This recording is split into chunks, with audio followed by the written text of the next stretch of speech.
नामा अगदी देवपिसा झालाय. गावागावात फिरतोय आणि वाटेल तिथे भजनं गात बसलेला असतो. लोकही या देवपिशाच्या मागे इतकी पिशी झालीत की त्याने जिथे भजन सुरू केलंय तिथे हे कोंडाळं करून त्याच्या भोवती भजन करत बसतात. कसला गोडवा आहे ना नाम्याच्या भजनात. गावाला नाम्याच्या भजनाचं कौतुक आहे. आईचा नाम्याविषयी हा विचार करताना ऊर भरून येतोय. पण एक चिंता आहे.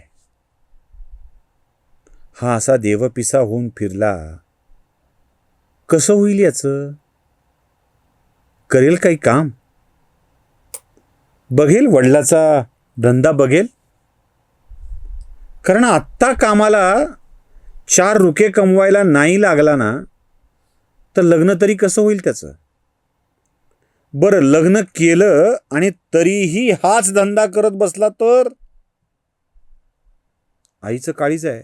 वेगवेगळा विचार करू लागलं. काल यांना म्हणले होते बोला त्याच्याशी, पण नाही, यांनाही बोलायचं नाहीये. हेही बोलत नाहीत.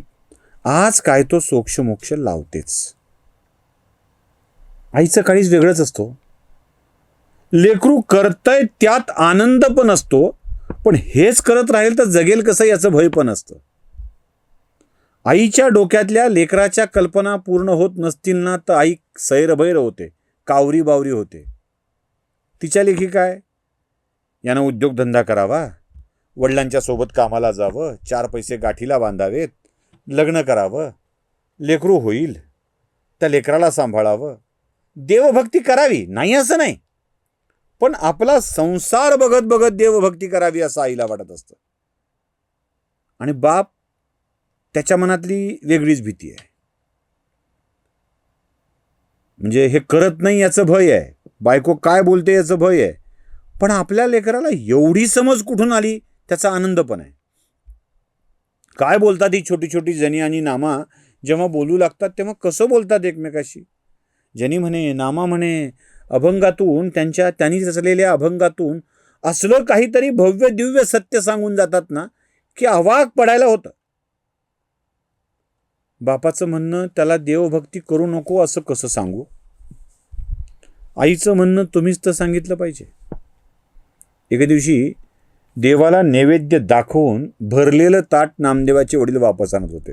नामदेव गेला कीच ताट रिकामं यायचं, वडील गेल्यावर नाही. भरलेलं ताट घेऊन ते वापस आले.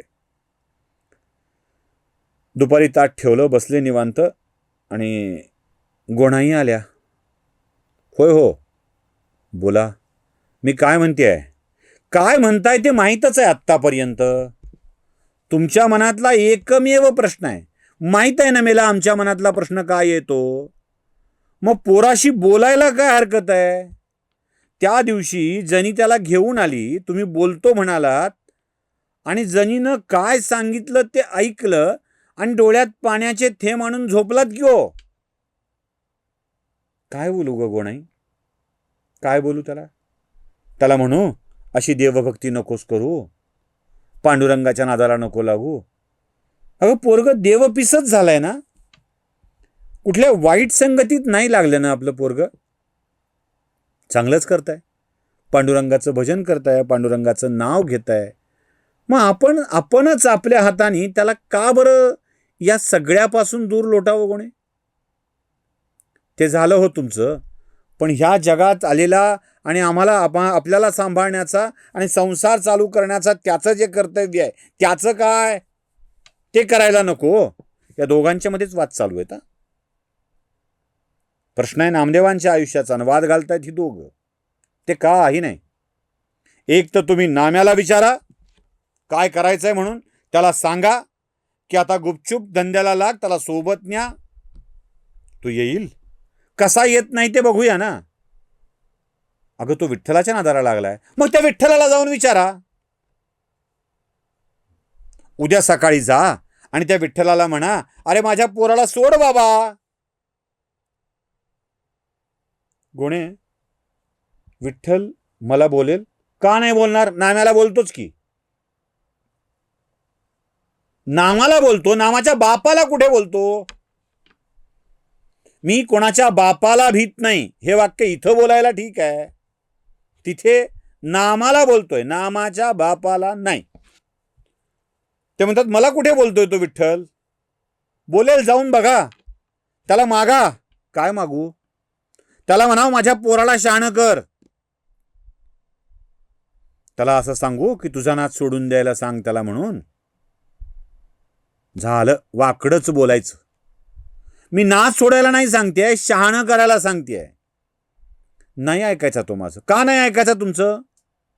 अगं बाई, त्याच्या सगळ्या मागण्या पारलौकिक असतात आणि माझ्या स्वार्थाच्या.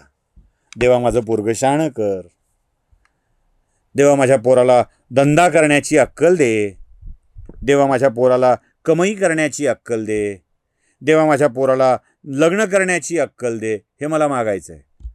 आणि तो काय मागतो? तो ह्या सगळ्या गोष्टी काहीच मागत नाही. देवा जगाचं कल्याण कर, सगळ्यांचं भलं कर, या गोष्टी मागतो. ते काही नाही, तू जेवायला ये हे मागतो. त्याला कुणी नसतं का बोलवलेलं जेवायला ये म्हणून? तो येतो नाम्यानं सांगितलं की. तुम्ही जाणार नाहीत आणि तुम्ही काही मागणार नाहीत हे मला आता पटलंय ना, मग म्हणतेस कशाला? जाऊ दे, तुम्हाला बोलणंच वाईट, मीच जाते त्या विठ्ठलाकडं. तू काय करशील? हेच जाऊन म्हणते त्याला, बाबा पोराला शहाणं कर. नुसता बसलाय तिथे उभाय विटेवरती कटेवर हात ठेवून, आणि माझं पोरग त्याच्या नादाला लागलाय, त्याला शहाणं कर जरा म्हणते. बघ बाई, आत्ता जाशील तर दिवा घेऊन जा, दार बंद झालं असेल गर्भगृहाचं. धडपडशील कुठे? सोबत जणीला घेऊन जा. कधी जायचं ते कळतं हो मला. सकाळी जाईन आणि जाईन जणीला सोबत घेऊन. धडपडणार नाही कुठे. या दोघांच्या मधला प्रचंड वाद विकोपाला जातोय. बाप आपल्या पोराला का सांगत नाहीये त्याला धंदा कर म्हणून? सोबत का घेऊन जात नाहीये?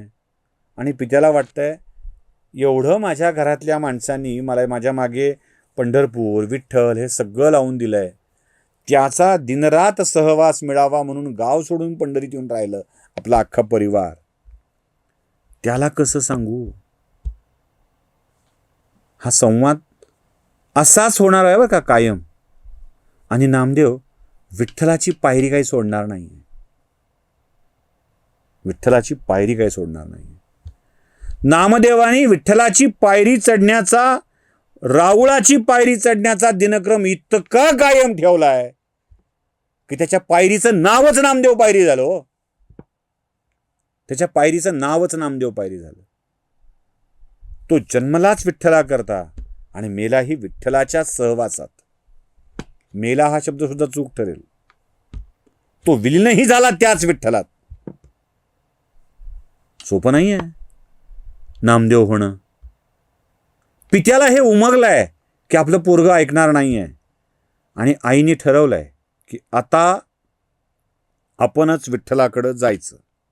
झोपा, तुम्ही काही बोलणार नाहीत, तुम्ही काही म्हणणार नाहीत. आपल्या दिव्यातली वात थोडीशी मागं करून, प्रवास मंद करून दामा शेट्टीने आपलं अंग अंथरुणावर टाकलंय. आणि रात्रीच्या वेळी ते ह्याच विचार करत पडलेत की ही दोन विलक्षण बालकं कुठला विचार करतायत, कसले जन्माला आली. आणि नेमकं त्याच वेळी जात्याचा घर घर घर घर असा आवाज येतोय, आणि त्या घर घर अशा आवाजात जणीचा स्वर काणी पडतोय. धान्य दळत दळत जणी त्या पांडुरंगालाच काही बोलतेय. माझ्या नाम याची दोरी तुझ्या हातामध्ये आहे, क्षेम देऊनिया राहे केशी राजा. माझ्या नाम याचा भाव भक्तिप्रेमात नाहला, रंक धनवंत झाला पांडुरंगे. माझ्या नाम याची गाणी तुझे आहे महिमान, ऐक तुझा तू सन्मान ऋषिकेशी.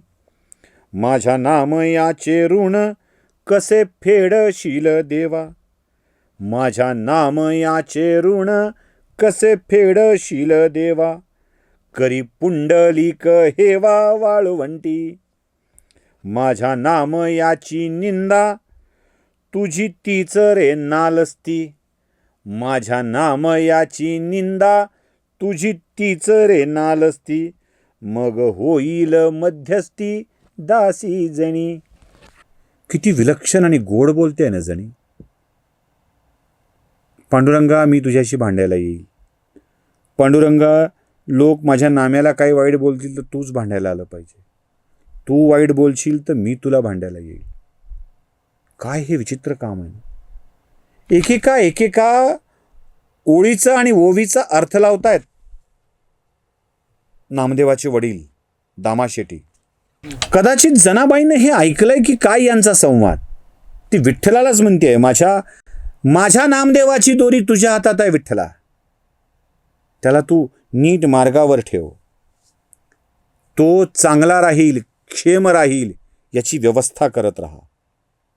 माझ्या नामाचा भाव तुझ्याच भक्तिप्रेमात नाहलेला आहे.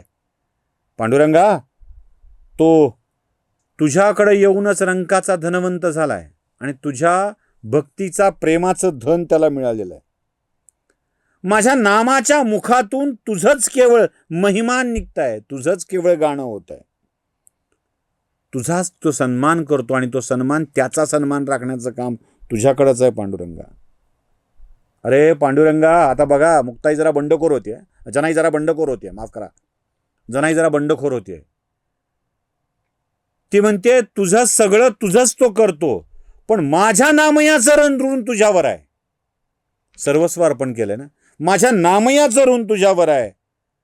अरे कसं फेडशील रे पुंडलिकाच्या परमेशा, कसं फेडशील ते? या वाळवंटात तुला ते ऋण फेडावं लागणार आहे. माझ्या नामाची निंदा जर कोणी केली तर ती तुझी नालस्ती आहे असं गृहीत धर. माझ्या नाम्याला कोणी वाकडं बोललं ना तर ती तुझी नालस्ती आहे असं गृहीत धर. आणि मग तुलाच त्या नालस्तीसाठी मी मध्ये पडणार आहे. मग तुझी माझी जणी तुझ्यासाठी मध्यस्थी म्हणून येईल आणि मग बघ तुझ्यासोबत काय करेल ते. सकाळी नामदेवाची आई जाणार आहे म्हणून तर जणी बोलत नव्हती ना. जात्याचा घर घर घर घर घर घर आवाज आणि जनीचे हे सूर, या सुरातच दामा शेट्टींच्या विचारांचा वेग वाढला आहे. झोप लागती आहे आणि याच आवाजात ते शांत झोपतात आणि त्यांना एक विलक्षण स्वप्न पडतं. काय स्वप्न बघूया पुढच्या भागात.